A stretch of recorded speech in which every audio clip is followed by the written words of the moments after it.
जब किसी के साथ अटैचमेंट बहुत ज़्यादा बढ़ जाए और आपकी मजबूरी बन जाए, उनसे दूरियां बनाने पर आप मजबूर हो जाएं। इसमें ना आपकी कोई गलती, ना सामने वाले की। मुझे नहीं पता वो सब क्या था, क्यों था, कैसे था और उनके साथ ही क्यों। मुझे 12वीं क्लास के लिए ट्यूशन की ज़रूरत थी। मेरे घर वालों ने हमारे घर के पास में किसी से इस बारे में बात की। वैसे वो लड़की ट्यूशन पढ़ाती तो नहीं थी, पर मेरी माँ और उसकी माँ अच्छी खासी दोस्ती थी इनकी। माँ ने उनकी मम्मी से बात की कि मेरी बेटी को ट्यूशन चाहिए, अगर आपकी बेटी पढ़ा दे तो। जिस पे वो मान गई और उसके दूसरे दिन से ही मैंने ट्यूशन जाना शुरू कर दिया। उनके बारे में थोड़ा आपको बताऊं तो उनका एक भाई था जो कि सारा दिन ऑफिस में रहता। उनके पिताजी थे नहीं। वो लड़की काफ़ी पढ़ी लिखी और खूबसूरत थी, मुझे काफ़ी अच्छे से पढ़ाती थी। शुरू शुरू में तो हमने पहले एक दूसरे को जाना और फिर आहिस्ता आहिस्ता वो मेरी टीचर कम दोस्त ज़्यादा बन गई। उस वक्त मेरे और उनकी उम्र में काफ़ी फ़र्क था। मैं अकेली ही थी जो ट्यूशन पढ़ा करती थी उनसे। कुछ दिन तो बहुत अच्छे से गुजरे, बहुत अच्छे से। लेकिन उसके बाद जो होने वाला था, मैं उसके लिए ज़रा भी तैयार नहीं थी। सर्दियों के दिन थे वो, तो पंखे या कूलर वगैरह चलते नहीं थे। पूरे घर में एक ऐसी खामोशी कि सुई गिरने तक की आवाज़ भी सुनाई दे जाए। घर में इतने लोग थे नहीं, भाई ऑफिस में और मम्मी किचन वगैरह में बिजी रहती। मैं और वो उनके एक कमरे में बैठ के अपनी पढ़ाई किया करते। अक्सर मुझे कमरे से कुछ अजीब भारी आवाज़ महसूस होती। मेरी टीचर के बाल अच्छे खासे लंबे और सुंदर थे। वो ज़्यादातर अपने बालों को खुला ही रखती थी, जिससे उनका चेहरा आधा ढका रहता था। तो उस वक्त एक अजीब सी भारी आवाज़, जो कि बहुत ही थोड़ी देर के लिए आती है, और जैसे ही मुझे वो आवाज़ आती है मैं चारों तरफ देखती हूँ और फिर अपनी टीचर को देखती हूँ कि उन्होंने भी वो आवाज़ सुनी, पर वो मेरी किताबों को देखती रहती और मुझे लगा शायद मेरा वहम होगा। पर धीरे धीरे वो आवाज़ें बढ़ती चली गई। पर कई बार ऐसा होने के बाद भी मैंने इन बातों को इग्नोर किया। एक दिन मेरी टीचर काफ़ी अच्छे मूड में थी। वो मेरी तरफ देख के बातें कर रही थी, तो उनके बात करते करते उनकी आवाज़ के साथ में वही आवाज़ सुनती हूँ मैं। वो भारी आवाज़ उनकी आवाज़ के साथ मिक्स होके कुछ ही सेकंड के लिए आई थी बस, और वो फिर से नॉर्मल बात करने लगी। वो आवाज़ ऐसी जैसे कोई मर्द बात कर रहा हो। जैसे ही वो आवाज़ मैंने उनकी बातों में सुनी, मैं हिल गई। मैंने उनसे कहा कि ये आपको क्या हुआ था? वहाँ से कुछ कुत्तों के भौंकने की आवाज़ आ रही थी। तब उन्होंने ऐसे बात की कि जैसे उन्हें कुछ पता ही ना हो। मैंने उन्हें 2-3 बार टोका कि आपकी आवाज़ के साथ कोई भारी आवाज़ मैंने सुनी है अभी। तब वो मुझसे आंखें चुराना शुरू हो गई, जैसे वो मुझसे कुछ छिपा रही हूं।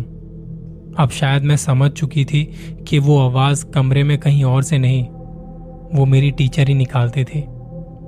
एक बार मैं कुछ लिखने का काम कर रही थी। मेरा पूरा ध्यान मेरी कॉपी पर था। वो मुझे कुछ समझा रही थी कि मैं सुनती हूँ, उनकी आवाज़ वैसे ही भारी हो जाती है और वो मेरी कॉपी पर लिखते लिखते कुछ अजीब सी लाइनें बनाने लगती है। उनके हाथ कांपने लगे थे। मुझे लगा कि शायद इन्हें दौरे पड़ते हैं, लेकिन वो सब मैं खुद को तसल्ली देने के लिए कर रही थी। अब इसके आगे तो कुछ और ही होने जा रहा था। उनकी तबीयत दिन पे दिन बिगड़ती चली गई। पहले तो मुझे थोड़ी देर के लिए वो आवाज़ आती, पर अब बात करते करते उनकी आवाज़ अचानक से बदल जाती, जैसे उन्होंने मुझसे कुछ कहा हो, पर मुझे समझ नहीं आया। वो बोल के उठ जाती हैं और थोड़ी देर के लिए कमरे से बाहर चली जाती हैं। मैंने उनसे पूछा कि क्या बात है। तब उन्होंने कहा कि मेरे साथ कभी कभी हो जाता है, पर मुझे समझ आ गया था कि ये झूठ बोल रही है। मैंने उनके लिए कहा कि आप इतनी खूबसूरत हैं, अगर मैं लड़का होती ना तो आपसे शादी कर लेती। जिस पे उन्होंने मुस्कुराते हुए अजीब सा चेहरा बना लिया। उनकी तबीयत दिन पे दिन बिगड़ती जा रही थी। एक बार जब मैं ट्यूशन पढ़ रही थी, हम घर में अकेले थे। आंटी जी भी किसी काम से बाहर गई हुई थी। मुझे उन्होंने कुछ काम दिया हुआ था और मैं उसी में लगी हुई थी। मैं नीचे देख रही थी अपनी कॉपी में और काफी देर से मैंने ध्यान नहीं दिया। वो सामने चुपचाप बैठी हुई थी।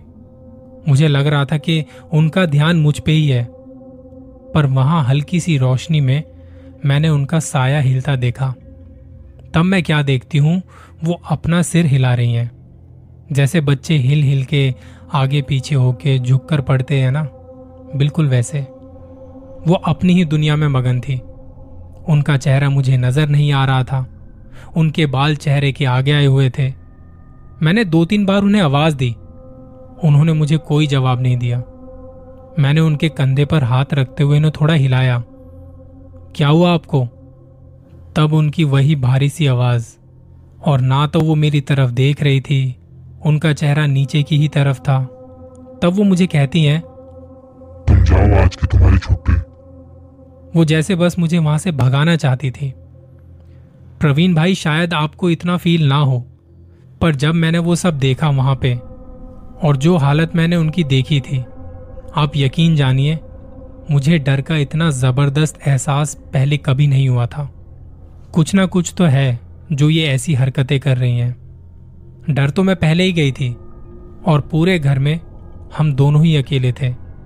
मैं वैसे इन सब चीजों से बहुत डरती हूँ। कोई इन सब टॉपिक्स पर मेरे सामने बात करे ना तो मुझे डर लगता है। मुझे लग रहा था कि कहीं वो मुझे नुकसान ना पहुंचा दे। मैं जल्दी से अपना बैग समेटती हूँ और मैं देख रही थी कि उनकी वही हालत बनी हुई थी। वो हिले जा रही थी, हिले जा रही थी। उन्होंने अपना आई कांटेक्ट नहीं किया मुझसे। मैं अपना बैग लेती हूँ और घर से बाहर चली जाती हूँ। थोड़ी देर बाद मैं क्या देखती हूँ कि दरवाजे के पीछे से मेरी टीचर मुझे आवाज दे रही है। वो आवाज उनकी वही नॉर्मल वाली आवाज थी। मैं वापस आती हूँ, वो बिल्कुल नॉर्मल मेरे सामने खड़ी थी। वो कहती है कि इस बात का जिक्र किसी से मत करना, ये मेरे साथ एक बीमारी है। खामा लोग मेरी इस बीमारी का मजाक बनाएंगे, मेरा मजाक उड़ाएंगे। मैं उनकी बातें सुन रही थी, अंदर ही अंदर डरी भी हुई थी। उनकी बात इसलिए सुन रही थी कि शायद ऐसी कोई बीमारी हो जिस वजह से इनके साथ ऐसा हो रहा है। खैर, मेरे एग्जाम्स आने वाले थे और मुझे ट्यूशन तो पढ़ना ही था। इस टाइम पर मैं ट्यूशन छोड़ भी नहीं सकती थी। अगले दिन मैं फिर से ट्यूशन पढ़ने आई और अंदर एक डर भी था। इस दिन उनके भाई और मम्मी घर पर ही थे। हम जहां ट्यूशन पढ़ते उसके साथ में स्टोर रूम भी था, जहां कुछ कपड़े लटकाए हुए थे। इस स्टोर रूम का दरवाजा उन्होंने एक अलमारी से ढका हुआ था। वो बस इतना ही खुलता कि कोई एक बंदा अंदर आ जा सके, पर मैंने उसके अंदर आज तक किसी को आते जाते नहीं देखा था। एक रोज पढ़ाई करते करते मैं इतनी खो जाती हूँ कि मेरा ध्यान उनसे हट जाता है। लिखते लिखते जब मैं उनकी तरफ देखती हूँ कुछ कहने के लिए, तो उनका ध्यान वहां स्टोर रूम की तरफ था।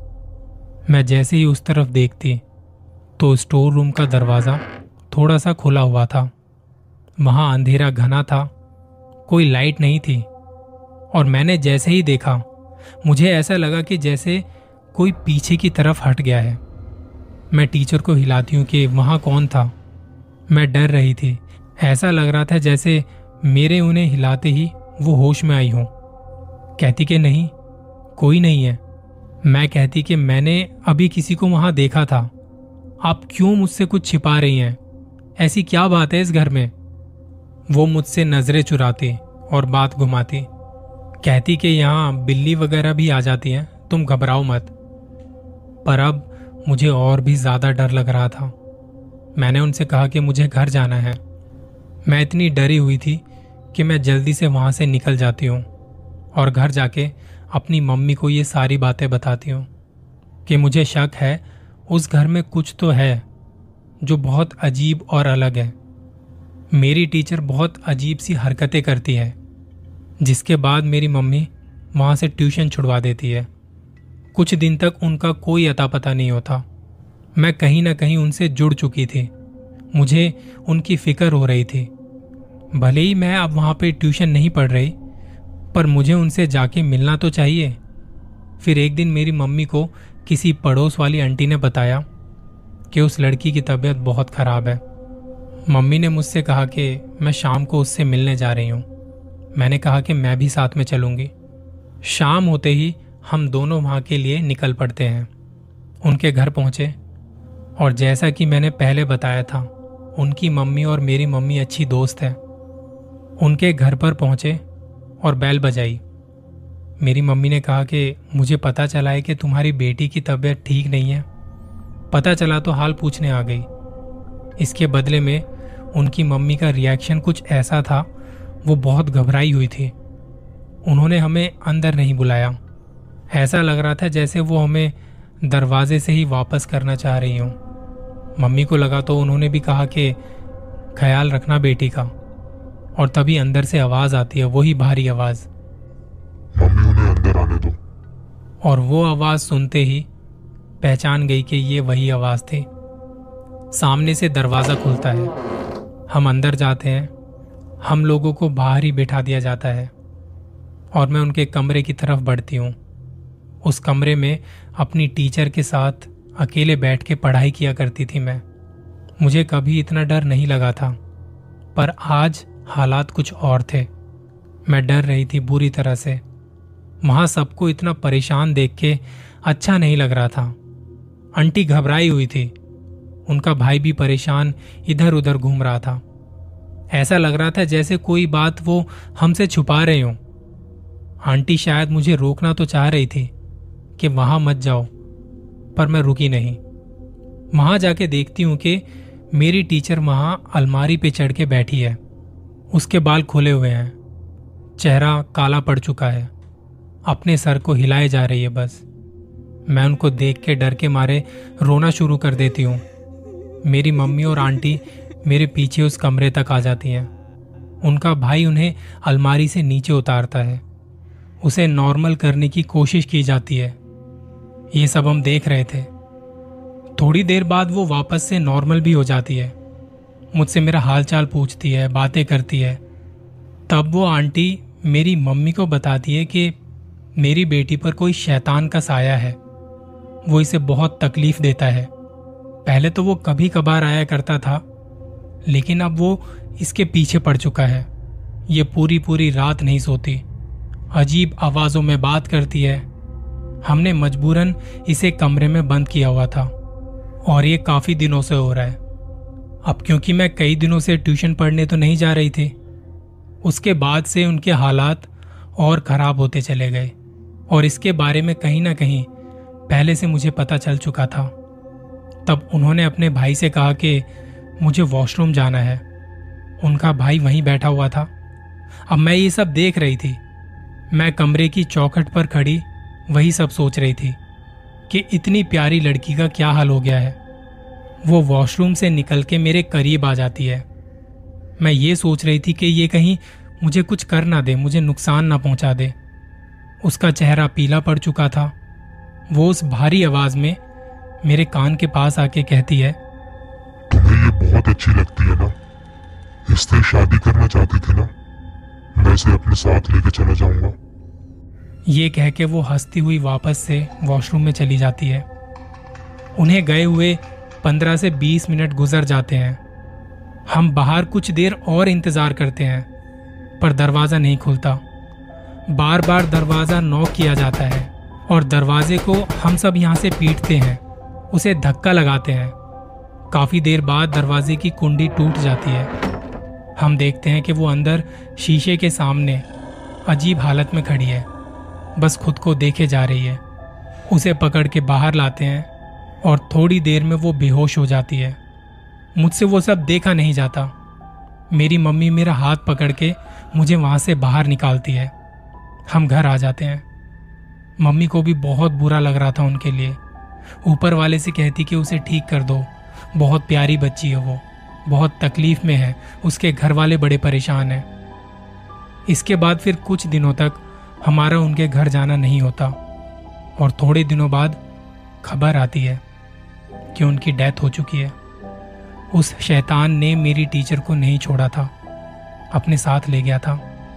मुझे आज भी उनका हंसता मुस्कुराता चेहरा दिखाई देता है और मेरे मन में सवाल बस यही कि उनके साथ ऐसा क्यों हुआ।